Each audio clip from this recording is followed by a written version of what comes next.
अभिजीत दीपके कहाँ है? हमें क्या पता होगा, अभी हम तो यहाँ पे मार खा रहे हैं, है ना? हम तो यहाँ मार खा रहे हैं। अभिजीत के हो गए कहीं पे भाई। अभिजीत दीपके कहाँ है लीडर? हम भी ढूंढ रहे हैं बट अभी मिल नहीं रहे। कितने भी लीडर हैं? और एक बात, एक सीधा सवाल जो मैं सीधा अभिजीत दीपके से पूछना चाह रहा हूँ कि इस पूरे प्रोटेस्ट में कहाँ है भाई तुम? ये क्या हमें मार रहे थे तो कोई लीडर कहाँ पे था ना? अभिजीत दीपके मारा क्या? अरे मारा क्या हमें बुरी तरीके से। आप जब आंसू गैस मारे गए जी ना, सौरभ दास दिखा वहाँ पे, कोच दिखा कहाँ पे थे? चलो दीपक को अरेस्ट कर लिया था, रोक लिया था, ये सब कहाँ थे? हम लोग वहाँ पे पिट के आए हैं। सोनम सिंह की वाइफ के बाल खींचकर घसीट कर लेकर जा रही है पुलिस उन्हें। देखिए देखिए। हे गाइस, अब मैं रिएक्ट करने वाली हूँ on political meetup part 3 cockroach Janata party CJP bye भयंकर ब्रो। आई डोंट नो इस वीडियो के अंदर क्या है, वीडियो पूरा देखूंगी और उसके बाद रिव्यू करूंगी। So before I start, hello मैं मोनालिना को वेलकम टू माय चैनल नखरे वाली मोना। और अगर आपने मुझे अभी तक सब्सक्राइब नहीं किया होगा तो please to subscribe my channel. So let's गो।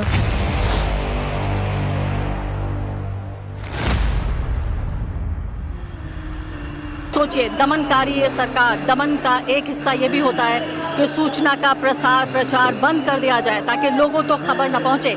लेकिन मैं आज कह सकता हूँ कि पहली बार जंतर मंतर पर मैं ऐसी भीड़ देख रहा हूँ। जब आप ऐसे नालायक नाकाम निकम्मे अपने खोपड़ों पिठों से भर देंगे इन सारी इंस्टीट्यूशंस को जिनमें हमारे स्टूडेंट्स और हमारे बच्चों का भविष्य जिनके हाथ में है। जय श्री राम बोलेंगे, मैंने बोला बोलो भाई, मैं जय संविधान बोलूंगा। जय संविधान। सीता के पति का नाम ले लेके मीता के पति का नाम राम का नाम ये सरकार में कोई मोरालिटी नहीं है, कोई शर्म नहीं है। बस नाम रहेगा अल्लाह का।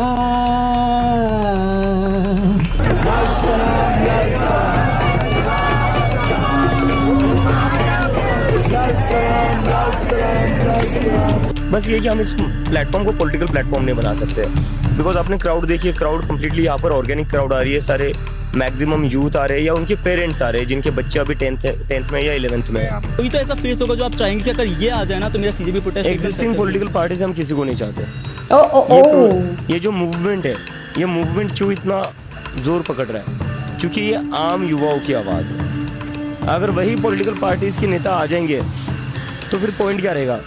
ट्रैक्टर टोली यहाँ नहीं है तो वे सब तैयार है, चिंता मत करो। कितने साल पॉलिटिकल पार्टीज पहुंच रहे हैं? वे यहाँ नहीं है लेकिन चिंता मत करना, वे गांव में भी खड़े हुए हैं तो तैयार ही खड़ी होने वाली। हमें सोनम वांगचुक जैसा क्रांतिकारी शिक्षा मंत्री भी चाहिए और उसके क्रांतिकारी कदम भी चाहिए दोस्तों। ऑटो में जंतर मंतर परचेस किया अमर अब्दुल्ला। अगर मैं कह रहा हूं यहाँ खड़े होकर एडवोकेट चंद्रशेखर आजाद कि यहाँ से संसद तक आदमी आदमी होगा तो आदमी आदमी होगा, मेरी बात को अब याद रखो। और सुनो,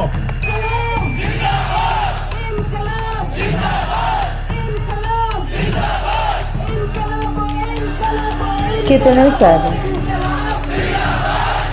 पॉलिटिशियंस। ये आजादी की दूसरी लड़ाई है, ये आजादी की दूसरी लड़ाई है। ये किसानों के लिए भी आजादी की लड़ाई थी। हम देश की आजादी की दूसरी लड़ाई लड़ रहे हैं। दूसरी आजादी की लड़ाई है जो राहुल गांधी के नेतृत्व में लड़ी जा रही है। तो हम लोगों को दूसरी आजादी की लड़ाई प्रारंभ करना पड़ेगा। आजादी की दूसरी लड़ाई में राहुल गांधी का सिपाही कि कांग्रेस ने देश को आजाद करवाया, वहाँ पे ये दूसरी आजादी की लड़ाई है। पता है ना आप तुमको? नहीं पता है, कहाँ पता है? मैं जानना ये चाहती हूँ कि राहुल गांधी जो सरकार गिराने की बात कर रहे हैं वो टेक्निकली कैसे संभव होगा। और मुझे बताते हुए खुशी हो रही है कि अब जब संकट की स्थिति ये आ गई है तो अब पहली बार जो कॉकरोच जनता पार्टी है उसके नेता अब मांग रहे हैं नरेंद्र मोदी का इस्तीफा। लेकिन मुझे लगता है अब नरेंद्र मोदी का इस्तीफा होना चाहिए। नरेंद्र मोदी देश के प्रधानमंत्री बने रहने के लायक नहीं है। अब तक सिर्फ धर्मेंद्र प्रधान के इस्तीफे तक सीमित था, छोटी मांग थी।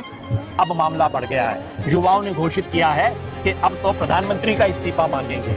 नरेंद्र मोदी चाहे जितना भी बड़ा तानाशाह बन जाए, पहले तो उस इंसान को शर्म आनी चाहिए। इस देश के इस देश के इतिहास में नरेंद्र मोदी जितना घटिया प्रधानमंत्री कोई बना नहीं है। ओ माय गॉड, प्रधानमंत्री में इंसान भी घटिया है। आज तक के इतिहास में इतना घटिया प्रधानमंत्री भारत को मिला नहीं। ये हमारे देश के लिए शर्म की बात है कि नरेंद्र मोदी प्रधानमंत्री है। Abusive language. क्या लगता है कि इस्तीफा मिलेगा, रेजिग्नेशन देंगे धर्मेंद्र प्रधान या नहीं? ऑनेस्टली जब तक मोदी है मुझे तो नहीं लगता तब तक मिलेगा। मैं तो चाहती हूँ मोदी को भी गोली मार दो, सही में मैं तो मार भी दूंगी। मतलब आप प्राइम मिनिस्टर के लिए ऐसी बात बोल रहे हो, मोदी को गोली मार? कुछ हुआ भी है?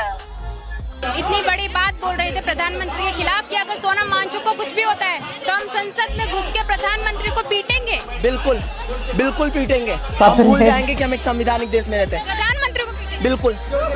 सब नहीं, मैं मोदी और अमित शाह को दूंगा भाई। और मात कहना कोई ऑफेंस नहीं है।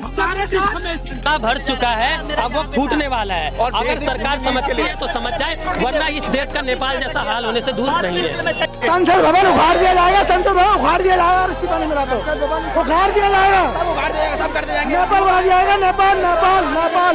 But it's just Modi loves to do Jai Shri Ram in every political agendas, और उसके जय श्री राम पे ही चल रहे हैं। तो आई डोंट थिंक सो कि एनीबडी वांटेड टू ब्रिंग भगवान राम मंदिर और व्हाटएवर द फक इसमें, राम मंदिर और व्हाटएवर द फक इसमें। आज अगर आप जंतर मंतर पे नहीं गए, हमें सबको मिलके सड़क पे उतरना पड़ेगा, हमें सबको मिलके आवाज उठानी पड़ेगी। देखो 20 तारीख को प्रोटेस्ट होगा, तो प्रोटेस्ट होगा, और ऐसा प्रोटेस्ट होगा कि पिछले 10, 12, 15 साल में तो ऐसा प्रोटेस्ट दिल्ली में नहीं हुआ होगा। और ऐसा प्रोटेस्ट होगा एक्चुअली प्रोटेस्ट बहुत बड़ा तो हुआ कि पिछले 10, 12, 15 साल में तो ऐसा प्रोटेस्ट दिल्ली में नहीं हुआ होगा। भारत के इतिहास का सबसे बड़ा मार्च होने जाने वाला है, सबसे बड़ा मार्च होने जाने वाला है, जो पिछले 10-12 साल से इस देश में डेमोक्रेसी को खत्म करने की कोशिश की जा रही थी। Attack on news reporters.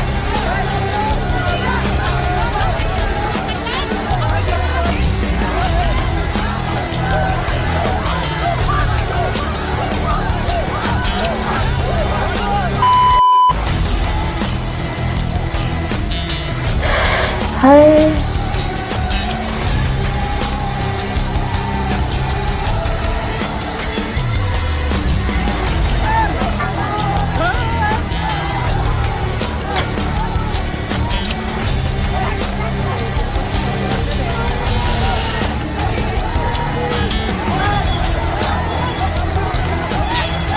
बाप रे।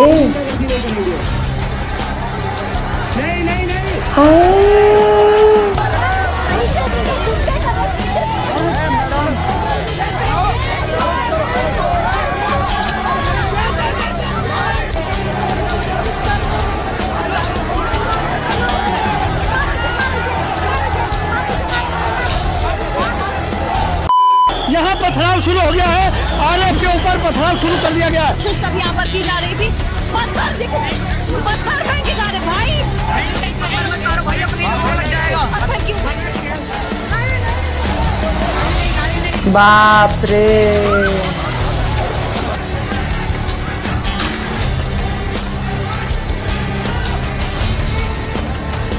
अरे प्राइवेट प्रॉपर्टी है स्टूडियो।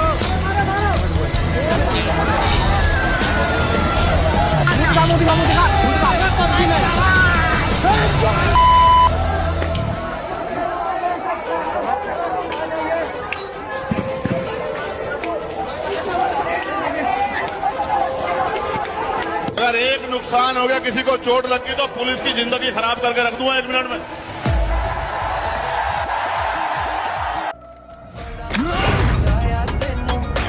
पेशेंस इज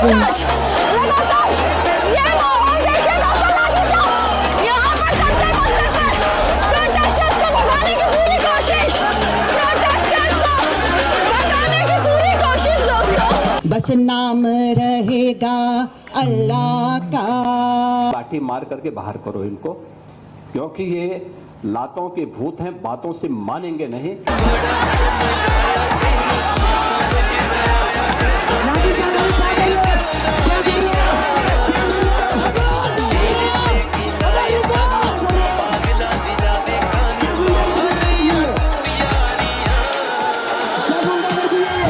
मैं आगे की तरफ गया था, कुछ छोटे बच्चे हैं जिनको कुछ बड़े लोग उकसा रहे हैं और मैं उनको रोक के आया कि आप मत करो, प्रोटेस्ट खत्म हो जाएगा, पीसफुल प्रोटेस्ट है।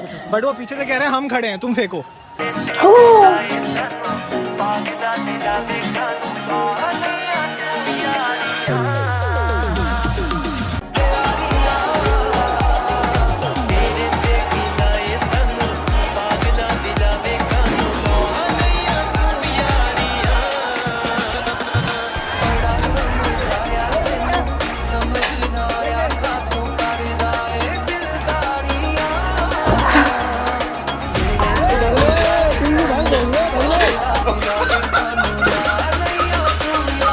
आनंद लीजिए, टेंशन मत रखिए ऐसी चीजों का।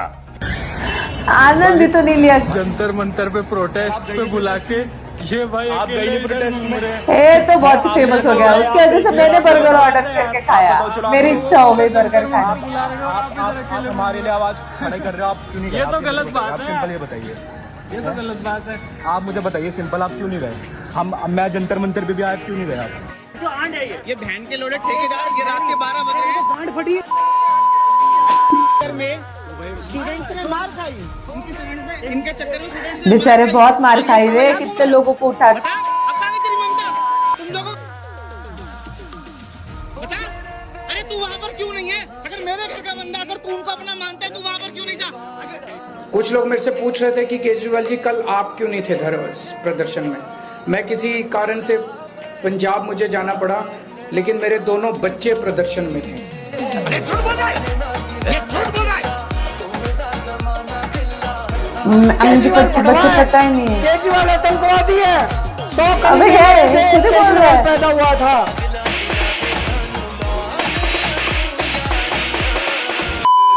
कि जो लोग आंदोलन में आए थे उन पे केस करेंगे। मैं मोदी को चैलेंज करता हूँ, केस करके दिखा दे रहे अरे ऐसे ही तो क्राइम कमिट करते फिर। बड़े से बड़ा वकील खड़ा कर देंगे, छुड़ा के ले आएंगे आप लोग। अगर एक नुकसान हो गया, किसी को चोट लग गई तो पुलिस की जिंदगी ऐसे उकसाया। 1 मिनट में नहीं चलेगी, नहीं चलेगी, नहीं चलेगी। बाहर आए, बाहर आए, बाहर आए, बाहर आके बात करें, बाहर आए, बात करें।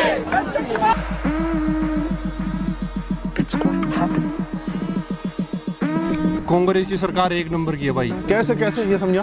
कांग्रेस की सरकार होती 5-7 लाख रुपए हम देगा, मुलाजिम होते। अच्छा, रिश्वत दे देते और नौकरी मिल जाती। हाँ, कांग्रेस का ये सिस्टम अच्छा था। बीजेपी ने हमारे जमींदारों के लिए काम नहीं किया, हमारे बालक को लगाए। अच्छा, बीजेपी बोलती है कि पढ़ के आओ। अब पढ़े यार, पढ़ेंगे क्या, खेत में काम करेंगे। बीजेपी कह रही है कि रिश्वत नहीं चलेगी, सच में पढ़ना पड़ेगा। ओह, जो मैटर है भाई थोड़ा। Got it. तो ये तो सिस्टम ही पलट दिया। अब सरकार पलट जाएगी, पलट रही है। और भाई अगर यहाँ पे 100% लोग हैं ना, तो उसमें से 10 से 20% ऐसे लोग हैं जो शांतिपूर्वक प्रोटेस्ट करना चाह रहे हैं। बाकी आधे से ज्यादा जितने भी आ रखे हैं ना, सारे गुंडे दंगाई टाइप के लोग आ रखे हैं, जिनमें आक्रोश और आक्रमण पूरा भरा हुआ है। वो कह रहे हैं पुलिस को मार देंगे, ये कर देंगे, वो कर देंगे। भाई उन्होंने पहला बैरिकेड तोड़ा, पुलिस ने कुछ नहीं बोला, दूसरा तोड़ा, तीसरा तोड़ा, जब चौथा भी तोड़ दिया ना, जब लोग अपना गुस्सा दिखाने लग गए, तब भाई पुलिस की ओर से भी हमला आया। और जब पुलिस की ओर से हमला आया तो बहुत ज्यादा बुरा आया। जब तक शांति से कर रहे थे, पुलिस भी एक हद तक सह रही थी, कोऑपरेट कर रही थी। लोग कुछ नहीं बोलेंगे आरएसएस ये हो, पर ये मेरा एक बहुत जेन्युइन रिव्यू है और ये मेरे साथ कई और लोगों का भी रिव्यू है। हम सब बात करने के बाद ही आपको बता रहा हूँ।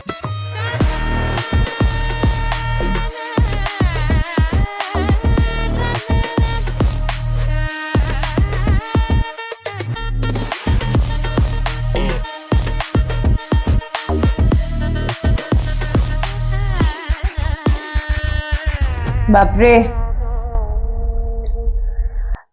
सबसे पहले आपकी एडिट की बात करूंगी, बिकॉज आपने उतनी मेहनत करी है। सो बहुत अच्छी एडिट थी, बहुत क्लियर एंड क्रिस्प था कि जो सुनना चाहिए, जो देखना चाहिए वो हमारे सामने था। क्योंकि मैं जितने भी स्टेटस पोस्ट कर रही हूँ उसमें आधा, मतलब लाइक समझो मैं बाकियों की स्टेटस देखती हूँ जहाँ पे वो लोग बोलेंगे कि लड़की को मारा गया, लड़कियों को भी मारा गया, वगैरह वगैरह। मेरा एक सवाल था कि आप गए क्यों फिर उस प्रोटेस्ट में? आपको जब पता है कि ये प्रोटेस्ट की परमिशन नहीं है और यहाँ पे उकसाया जा रहा है, आपको आगे किया जा रहा है। मेरे को इतना बुरा लगा, कुछ जो सही में पीसफुल प्रोटेस्ट करने आए हैं और सही में उनका मुद्दा नीट था, एजुकेशन सिस्टम था, वगैरह वगैरह, उन्होंने भी मार खा लिया और बाकी सब जो थे बदमाश हो तो पीछे थे। तो उन चीजों, मेरे को खुद है कि स्टूडेंट्स को न्याय मिलना चाहिए, एजुकेशन सिस्टम अच्छा होना चाहिए, बट मेरे देश का दूसरा बांग्लादेश नहीं हो सकता, या मेरे देश का दूसरा नेपाल या कोई और कंट्री नहीं हो सकती। मेरा देश सबसे ऊपर है मेरे लिए, जहाँ पे एंटी इंडियन स्लोगन्स और ऐसे लोग जो इंडिया के लिए खतरा है, ये प्रोटेस्ट में अगर ज्वाइन होते हैं, वहां पे मेरे तरफ से पर्सनली कभी सपोर्ट जा ही नहीं सकता।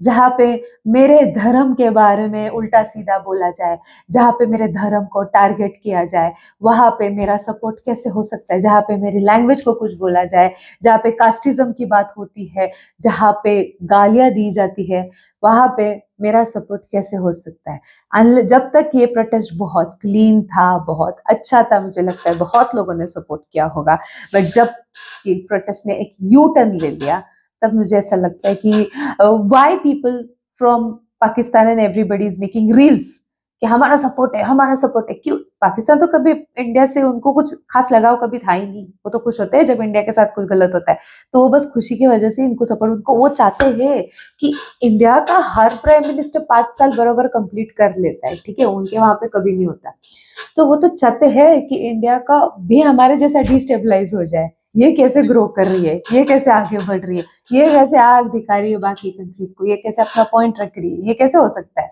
हम अगर टूट रहे तो इंडिया भी टूटनी चाहिए। तो मेरे नजर में प्रोटेस्ट जब तक सही चल रहा था, जब तक वो स्टूडेंट्स के बारे में था, तब तक सही था। जब वो बोल रहे थे कि किसी भी पॉलिटिशियंस को हम इन्वॉल्व नहीं करेंगे, पर इतने सारे पॉलिटिशियंस आ गए, फिर हमेशा एक हिंदू धर्म को टारगेट करना, एंटी इंडियन स्लोगन, ये तो कभी बर्दाश्त नहीं हो सकता, कभी भी बर्दाश्त नहीं हो सकता। एंटी इंडियन स्लोगन और जो इंडिया के अगेंस्ट है, उन लोगों को वो स्टेज जब दिया गया, तब मेरा दिल कहीं ना कहीं दुख गया सच्ची में, क्योंकि इतने सारे पॉलिटिशियंस होंगे जो पता नहीं, अब मेरे को नाम याद नहीं आ रहा, मेरे को इतना याद है कि उन्होंने एक स्टेज पे एक लड़की को जब बोलने दिया, तो वो लड़की ने अचानक से माइक पे बोला पाकिस्तान जिंदाबाद, तो उस पॉलिटिशियन ने उस लड़की को निकाल दिया स्टेज पे से, माइक निकाल के ले लिया और वहां के वहां क्लियर कर दिया मेरा और इनका कोई नाता नहीं है करके, ये हमने कहने को नहीं कहा था। So this is how loyal you should be with your country. बाकी सब सेकेंडरी आ रहा है, कंट्री के साथ लॉयल्टी किधर है? आप इंडिया के अगेंस्ट स्लोगन या इंडिया की इंटरनेशनल बेइज्जती कैसे कर सकते हो? और ऊपर से पुलिस की जब मार खाने की बात कर रही है, मैंने देखा है कि कुछ लोग पुलिस को जाके मुंह पे बोल रहे तुम्हारे घर की औरतें मोदी के साथ सोती है, ये वो, फिर भी पुलिस कोई एक्शन नहीं ले रहे। आप सोचो कि कहीं कहीं पे पुलिस का किस लेवल पे पेशेंस टेस्ट किया गया है, पुलिस को भी मारा गया है, प्रेस वालों को भी मारा गया है। तो मेरे को ना ऐसा हो रहा है, मैं किस किस बारे में बात करूं, क्या करूं? मैं न्यूट्रल वे में बता रही हूँ आपको गाइज, सारे पार्टीज छोड़ दो, सारे, कोई भी देश के ऊपर नहीं है, सारे पॉलिटिकल पार्टीज, मैं किसी को सपोर्ट नहीं कर रही, बट ये जो हो रहा है इसको तो मैं बिल्कुल सपोर्ट नहीं कर रही। मेरे लिए मेरा देश सबसे पहले है, मेरे कंट्री और मेरे रिलीजन के अगेंस्ट अगर कोई बोलेगा उसको सपोर्ट कैसे मिलेगा? मेरे से तो नहीं मिलेगा। आपको क्या कहना है इसके बारे में? आप, आई नो गालियां पड़ सकती है इस वीडियो के अंदर, आई नो कुछ हो सकता है, बट मेरा बहुत क्लियर थिंकिंग है जो मैं आपके सामने, it is not about political parties, सारे पार्टीज गए भाड़ में, it is about my country. Anti Indian slogans, India के खिलाफ वाले लोग उस प्रोटेस्ट में कैसे आए, it is only about that. तो आपको क्या लगता है इसके बारे में? आप मुझे कमेंट में जरूर बताना है। तो मेरा रिएक्शन जितना हो सके लाइक कमेंट शेयर से भर दो गाइस, हो सके तो सुपर थैंक्स भी देना, मेरे चैनल की ग्रोथ के लिए हेल्प हो जाती है। बाकी पर न्याले सा बाय।